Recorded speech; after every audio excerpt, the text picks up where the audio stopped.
வணக்கம். இன்று மே 18. இந்த 17 மே 17, மே 18, மே 19 இந்த 3 நாட்களை உலகத் தமிழர்கள் ஒருபோதும் மறக்க மாட்டார்கள். அனைவரும் நெஞ்சிலும் நெருப்பாக எரிந்து கொண்டிருக்கின்ற ஒரு விஷயம். இந்த மே 18 அந்த முள்ளிவாய்க்கால் இறுதி யுத்தத்தில் தன் இன்னுயிரை ஈத்த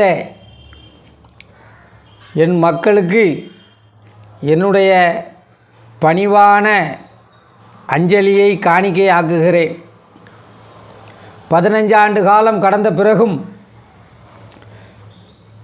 என் இனத்திற்கு எந்த விதமான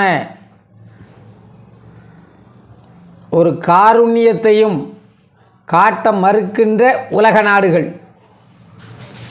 ஏப்பா அவன் என்னையா செஞ்சான்? உலக நாடுகளே அந்த ஈழத்தமிழன் என்ன கேட்டான்? வாழறதுக்கு உரிமை கேட்டான். உங்களைப் போல உல்லாச வாழ்க்கை வாழ்வதற்கு ஆசைப்பட்டு அதற்கு அனுமதியும் உரிமையும் கோரவில்லை. அவன் 3 வேளை கஞ்சியும் உரிமையோடும் சுய நிர்ணய உரிமையோடு சுயமரியாதையோடு 3 வேளை கஞ்சி குடிக்கிறதுக்கு தான் அவன் ஆசைப்பட்டான். அதைத்தான் அவன் கேட்டான். அதை கூட ஈவு இரக்கமற்ற உலக நாடுகள் அந்த முள்ளிவாய்க்கால் இறுதி காலத்தில்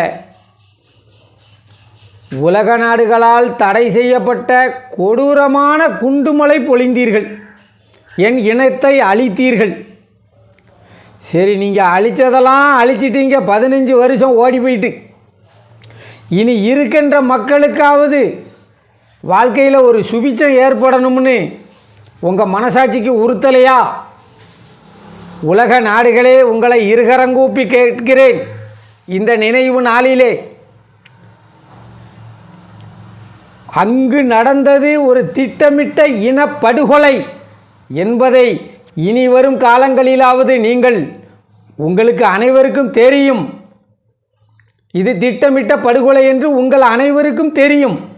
தெரிந்துதான் அதை நீங்கள் தெரிந்து ரசித்து செய்தீர்கள். அந்த பாவத்திற்கு விமோசனம் தேடுங்கள். அது ஒரு திட்டமிட்ட படுகொலை என்பதை உலக நாடுகளே நீங்கள் அங்கீகரிக்க வேண்டும்.